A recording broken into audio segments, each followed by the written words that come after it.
我中意聽你唱歌多啲嘅。多謝你，係希望你擺出碟啊！咁咧，其實想問咧，因為你頭先話你顛覆咗僵屍片好多概念啊，即係我哋睇嘅應該同以前唔同。咁我想問咧，咁喺你眼中，你覺得鬼同僵屍仲有啲咩分別咧？而我哋喺度睇呢出僵屍嘅時候咧，僵屍仲有啲咩獨特嘅之處？呢個第一個問題。第二個問題就係想問，即係頭先你話你自己就係比較灰暗啲，即係你希望營造我個感覺係。咁但係臨尾小豪咧，即係好似死嗰時咧，佢望翻上邊，其實佢又見到好似類似落雪嗰個景象。咁其實你呢個安排就係咧，有啲咩特別之處咧？即係會即係一開始都成個灰暗嘅時候，臨尾又有啲希望喎。咁其實你最想係俾到個咩信息大家咧？係多謝你，多謝。其實唱片就做完㗎啦，只不過做埋唱片宣傳應該下年年頭。其實做完幾個月㗎啦，但係一路都唔喺香港，所以根本未有時間出。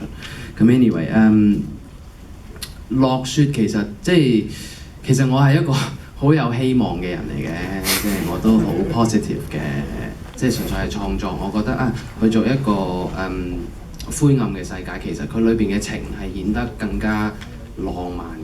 即係其實我係好相信有一種義無反顧，即係由復仇者之死啦，到而家殭屍，其實佢嗰條感情線都係好義無反顧嘅。而落雪其實我覺得我相信冇嘢係唔可能咯，即係香港係唔會落雪。呢個係翻去小白呢個角色設立嗰個佢設定嗰度，即係一種未完嘅夢嚟嘅。點解要設立小白做一個有白化病嘅小朋友？就係我成日都覺得白化病嘅小朋友係好美麗嘅。咁當其時拍，我都真係好想揾有一個係白化病嘅小朋友，但係香港一來比較少，二來比較嗰個保護性好高。咁我哋亦都有嘗試過台灣，咁但係卒之都比較困難嘅。咁所以最終都係要去化妝啊，咁係辛苦嘅一件事嚟嘅。咁小白同小豪嘅關係其實好似佢哋係一個比較古怪嘅一個所謂父子感情。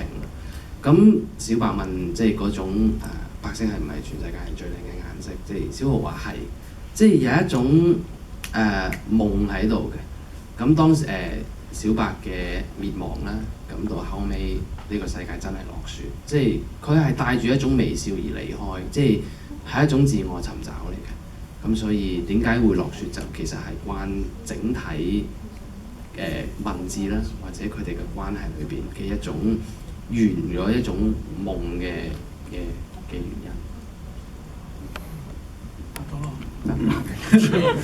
咁好多謝各位觀眾留步咯。咁喺另外仲有一個問題，可能完咗嘅時候，要捉住 Juno 再繼續發問啦。因為時間關係，我諗我哋就要喺呢度 round up。咁首先好多謝 Juno， 多謝導演監製先生，好多謝兩位。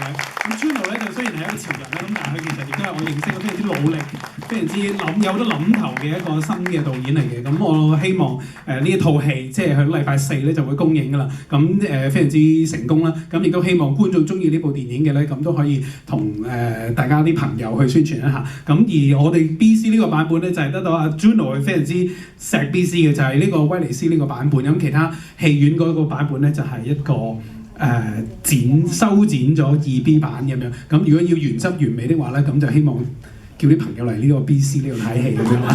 到我賣廣告啦。咁好多謝各位觀眾留步，咁係非常之多謝，thank you。